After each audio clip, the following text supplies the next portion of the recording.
Hi, I'm Jennifer Parker, and this is a story about how appearances can be deceiving, especially when it comes to wealth and family. For 10 years, I lived a simple life while secretly building my real estate empire.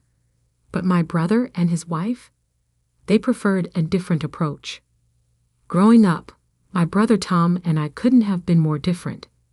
He chased status symbols, expensive cars, designer clothes, luxury vacations. I preferred investing my money, living below my means, and planning for the future. Our parents never took sides, but they worry about both of us for different reasons. "Jen, you need to enjoy life more," Mom would say, watching me clip coupons despite my six-figure income.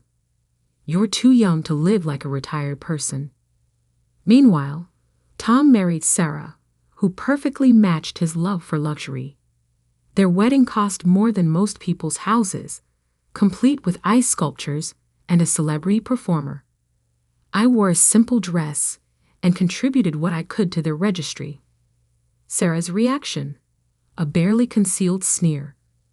"Oh, how practical," she said, holding up the high-end coffee maker I'd given them.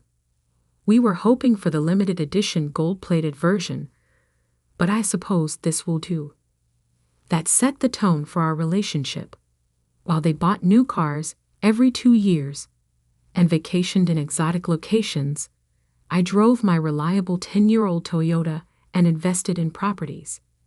Every family gathering became a showcase for their latest purchases and a chance to mock my cheap lifestyle. But what they didn't know was that while they were spending, I was building. Each property I purchased was carefully selected, renovated, and rented out.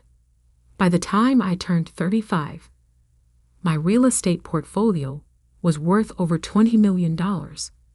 Not that anyone in my family knew. I kept that information strictly private. Then came last month's family dinner, the night everything changed. Tom and Sarah arrived late, as usual, making a grand entrance. "Sorry we're late," Sarah announced, waving her new designer handbag. "We were signing papers for our dream home.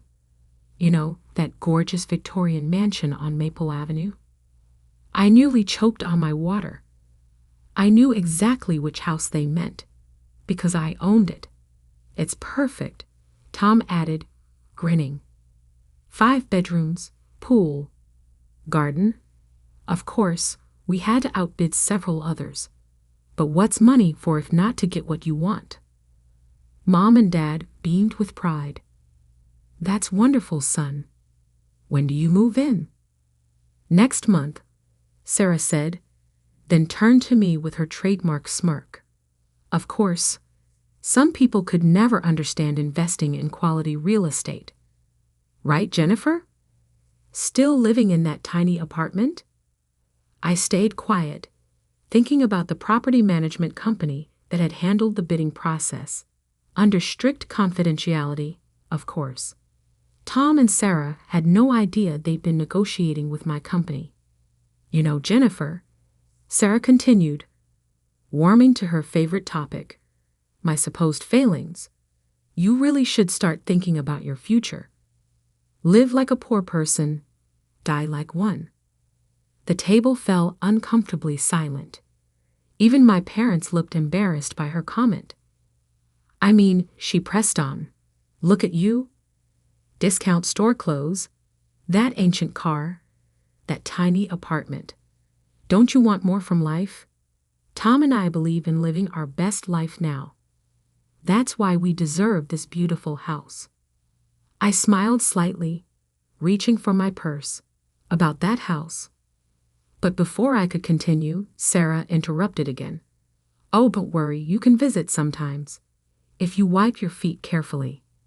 We're installing Italian marble floors, you know." That's when I decided it was time. I pulled out a folder containing the property deed, rental agreement, and my company's documentation. "Actually," I said quietly, "we should probably discuss your rental terms." The next few moments would change everything, but none of them saw it coming. The dining room fell silent as I placed the documents on the table. Sarah's perfectly glossed lips froze mid-sentence as she stared at the property deed bearing my company's name. I don't understand, Tom stuttered, grabbing the papers. This has to be a mistake. We dealt with Wellington Real Estate Group. Yes, you did, I replied calmly, pulling out my business card. Wellington Real Estate Group, President and CEO Jennifer Parker. I started the company 8 years ago. That tiny apartment you love to mock. It's one of 60 properties I own in the city. Sarah's face had turned an interesting shade of pale, her designer lipstick now a stark contrast against her bloodless lips. But that's impossible.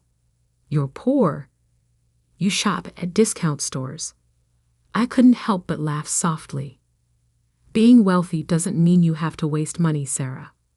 While you and Tom were buying new luxury cars every 2 years, I was buying apartment buildings. While you were shopping for designer bags, I was acquiring commercial properties. Dad was staring at the documents, his reading glasses perched on his nose. $20 million in assets? He whispered. Ginny, why didn't you ever tell us? Because, I said gently, I wanted to succeed quietly. No showing off, no bragging, just smart investments and hard work. The same qualities you and Mom taught us, Dad. I just applied them differently than Tom did. Mom had tears in her eyes, but whether from pride or shock, I couldn't tell. Tom was frantically scrolling through his phone, presumably looking up Wellington Real Estate Group. His face grew increasingly pale as he found article after article about the company's success and its mysterious CEO who rarely made public appearances. The rental agreement, he said finally, his voice hoarse. We signed a rental agreement, not a purchase contract. Correct, I confirmed. The house isn't for sale. It's a luxury rental property, as clearly stated in the paperwork you signed. Did you not read it carefully? Sarah jumped up, her chair screeching against the floor. This is a trick. You're trying to ruin our moment. We put down a deposit.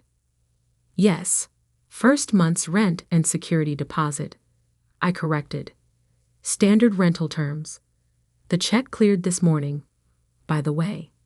Thank you for paying on time. The silence that followed was deafening.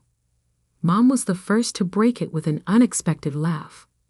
All those times you teased her about being cheap, she said to Sarah, my daughter was building an empire. Maybe she should have bought a few designer bags to make it more obvious.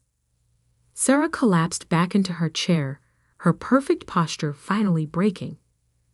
But what about all our plans? The renovations, the marble floors. Any renovations would need to be approved by the property owner, I said, gesturing to myself, as stated in Section 8 of your lease agreement, but I'd be happy to discuss some reasonable improvements. Tom hadn't spoken for several minutes, still staring at the documents. All these years, he said finally, you let us mock you, call you cheap, look down on you. Why? I took a sip of water, considering my answer carefully. Because I learned something valuable early on, Tom. True wealth isn't about showing off. It's about security, freedom, and making smart choices. You and Sarah were so busy trying to look rich that you never took the time to actually build wealth. So what now? Sarah asked, her voice small. Are you going to evict us? Get your revenge? I shook my head. No, Sarah. Unlike you, I don't believe in humiliating family members. You signed a fair lease. And as long as you follow its terms, you're welcome to stay. The house is beautiful, and I hope you'll be happy there. But I added, pulling out one more document, I did bring your requested changes to the lease. The ones demanding gold-plated fixtures and imported marble floors. I'm afraid those will have to be denied. However, I've approved some reasonable upgrades to the kitchen appliances. The rest of dinner was awkwardly quiet. Sarah barely touched her food, her earlier bravado completely deflated. Tom kept glancing at me like he'd never seen me before. As they were leaving, Sarah paused at the door. I'm sorry, Jennifer. For everything I said. You're not who I thought you were. No, I agreed. I'm not. But maybe that's a lesson worth learning. Success doesn't always wear designer labels. Over the next few months, things changed dramatically. Tom and Sarah moved into the house, but with a new humility. They started taking financial management classes. Sarah even asked me to teach her about investing, though she still can't quite understand why I shop at discount stores.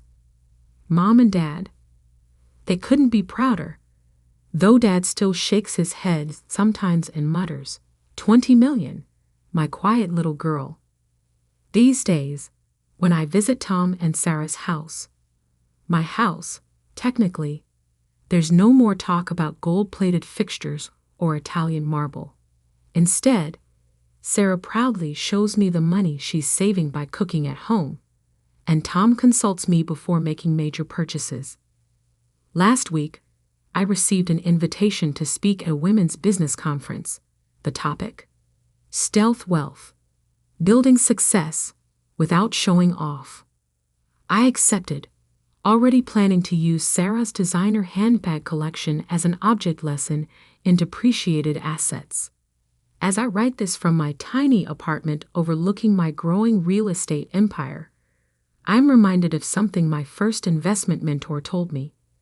If you have to tell people you're successful, you probably aren't. She was right. Sometimes the best revenge isn't about getting even. It's about revealing that you've already won, quietly and completely, while others were too busy showing off to notice. And those Italian marble floors Sarah wanted, well, let's just say the existing hardwood has a lot more character and better resale value. My fingers traced the embossed business card in my pocket as I walked into Le Cirque. The maitre d' recognized me instantly, not from my frequent family dinners here, but from the Forbes cover last week. He wisely said nothing as he led me to our usual table. Sarah. Finally, Mom waved, pearl bracelet catching the light. We were just discussing Emma's amazing promotion. Senior Director of Technology at age 30. I slid into my seat, ordering water while my sister held court. Emma's MIT ring flashed as she gestured, describing her latest project managing a team of 20 developers. So, Emma turned to me, perfect eyebrows raised, still looking for a job? It's been 6 months since graduation. The quantum computing processor blueprints in my briefcase seemed to pulse. 5 years of secret development, countless nights in my garage lab, and tomorrow morning quantum innovations would go public. Any interviews? Dad asked, frowning. Your sister could put in a word at her company. Maybe something in data entry. I sipped my water, thinking of the private jet waiting to take me to New York for tomorrow's opening bell. Actually, I've been working on something. Oh honey, Mom sighed, please tell me it's not another one of your science projects. Remember your quantum whatever thesis? No company would even look at it. Emma snorted. Because it was theoretical nonsense. Real tech companies need practical solutions, not garage experiments. The TV above the bar caught my attention. CNBC was running our pre-IPO coverage. I'd insisted on keeping my identity private until tomorrow, letting the technology speak for itself. Breaking. Quantum innovations set for historic IPO. Revolutionary computing technology valued at billions. Speaking of tech, Emma gestured to the screen, that's the kind of company you should aim for. Though they'd never hire someone with no experience. Maybe start with basic coding bootcamp. My phone buzzed, a message from our CFO. Final valuation, $4.2 billion. Everything's set for tomorrow. You know, Emma continued, my team needs a junior assistant. Very junior. But it's better than nothing, right? The quantum processor prototype felt heavy in my briefcase. The same technology Emma's company had dismissed as theoretical nonsense 2 years ago. To my brilliant daughter, Dad raised his glass to Emma. Leading the future of technology. I checked my watch. 14 hours until the opening bell. 14 hours until they learned that while they were mocking my garage experiments, I'd revolutionized quantum computing. Here's my card. Emma slid her business card across the table. Call my assistant. We'll find something appropriate for your level. I reached into my pocket, fingers wrapping around my own card.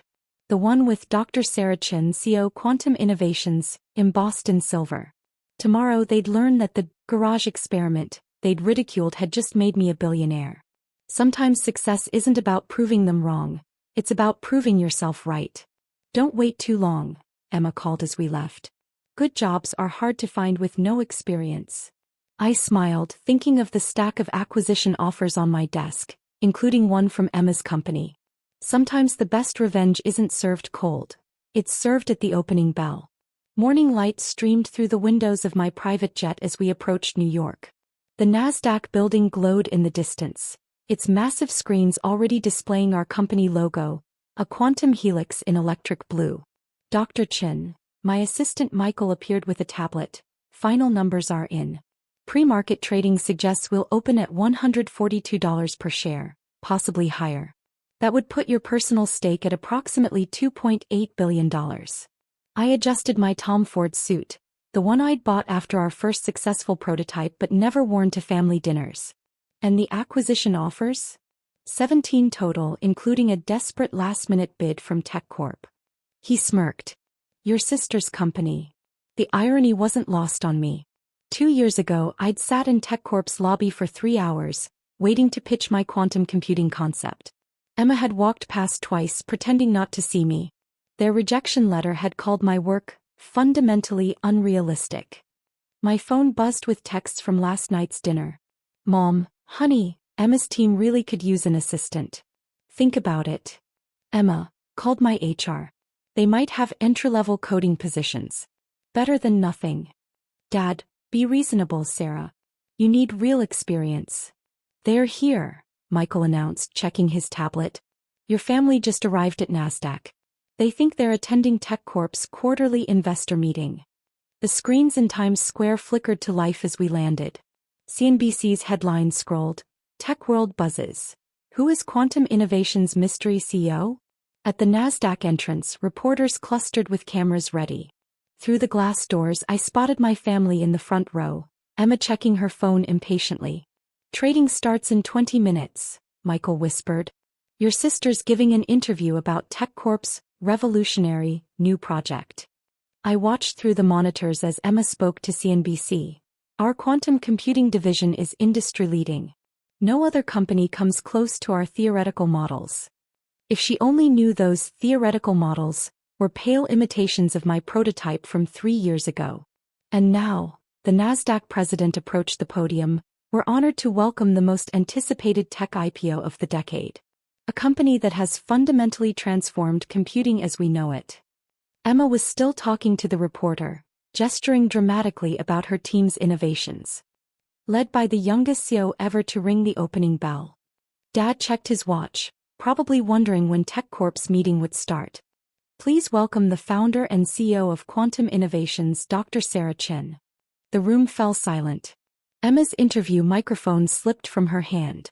I stepped onto the stage, my heels clicking against marble. The quantum processor prototype gleamed in its display case beside me, the same one Emma had called garage junk. Thank you, I began, my voice carrying across the suddenly silent room. 5 years ago I started Quantum Innovations in my garage, with a dream of revolutionizing computing. Mom's champagne glass froze halfway to her lips. Today that dream becomes reality. Our quantum processors are not just theoretical, they're functional, patented, and about to change everything we know about computing power. Dad's face paled as the screens displayed my corporate profile and net worth. And I'm especially pleased to announce our first acquisition. I paused, looking directly at Emma, of TechCorp's struggling quantum computing division, which our board approved this morning. Emma's perfect makeup couldn't hide her shock as she realized her entire division now belonged to her unemployed sister. The opening bell rings in 2 minutes, I continued smoothly, though I should warn TechCorp investors your quantum computing assets now belong to us. Evening shadows stretched across my new Manhattan office as I watched the financial headlines scroll across multiple screens. Quantum innovations soars 250% on first trading day. World's youngest self-made female tech billionaire emerges. TechCorp shares plummet after quantum division acquisition. Revolutionary quantum processor redefines computing limits. Dr. Chin, Michael appeared, your family is here. They've been trying to reach you since the bell ringing. I turned from the panoramic windows of our new headquarters, formerly TechCorp's executive floor. Send them in. The doors opened to reveal a very different family from last night's dinner. Emma's power suit looked wrinkled, her confidence shattered. Mom's designer handbag hung limply at her side. Dad clutched his TechCorp stock certificates, now worth 40% less than yesterday. Sarah. Emma's voice trembled, you can't just, my division, my team. Please sit. I gestured to the custom leather chairs facing my desk. The same model Emma had bragged about in her corner office, which was now mine. How long? Dad demanded. How long have you been planning this? 5 years, 2 months and 14 days, I replied, pulling up our patent documents. Exactly how long it's been since Emma told the TechCorp board my quantum theories were unrealistic garage experiments. But you were unemployed. Mom whispered. All those dinners, listening to us worry about your future. I was building the future, I corrected, displaying our quantum processor specs. While you were pitying my unemployment, I was filing patents that just revolutionized computing. Did you really think I spent 2 years just looking for work? Emma stared at her now obsolete TechCorp ID. My quantum computing team will be thoroughly retrained, I finished. Their theoretical models were 3 years behind our working prototypes anyway. You can't do this to your sister, Mom pleaded. Her career. Like she did to me? I pulled up the security footage from 2 years ago. Remember this, Emma? When you walked past me twice in your lobby, pretending not to see your own sister waiting to pitch her garage project? The screen showed Emma deliberately avoiding eye contact as she passed by my younger self, clutching the prototype designs. Your department, I slid papers across my desk, is being restructured. However, I'm prepared to offer you a position. Hope flickered in Emma's eyes. Junior developer, I continued. Entry-level, of course. Someone needs to learn actual quantum computing rather than just talking about it. Dad's face reddened as I echoed Emma's condescending job offers from the past year. This is revenge, Emma accused. No, I touched the quantum processor displayed on my desk. This is innovation. The revenge part is just a bonus. Michael appeared with fresh market reports. Final trading numbers, Dr. Chin. We closed at $355 per share. Also, the White House called about the defense contract. Through my window, Times Square blazed with our company logo and my Forbes cover photo. Now, I turn back to my family. About that junior position, Emma. The coding bootcamp you recommended last night might help you qualify. Something about starting with the basics, right? The silence was thick enough to cut with a quantum laser. Take some time to think about it. I stood, straightening my CEO nameplate. Though I should mention, like all revolutionary technologies, space is limited. As they shuffled toward the door, shoulders slumped, I picked up Emma's TechCorp badge from my desk. Oh, and Emma? She turned, mascara smudged. Don't worry about being very junior. Everyone has to start somewhere. The door closed as New York's lights twinkled below, each one a pixel in the display of my success. Sometimes the best innovations aren't recognized until they're impossible to ignore. I touched the quantum processor again, feeling its subtle vibration. In my garage years ago, this little piece of silicon had whispered promises of revolution. Now it was shouting them from every financial screen in the world. The final headlines of the day scrolled past. Quantum Innovation CO, from garage experiments to global tech leader. Dr. Sarah Chin named Times Person of the Year in Technology. TechCorp executives step down after historic market loss. Sometimes the most powerful code isn't written in computers. It's written in redemption.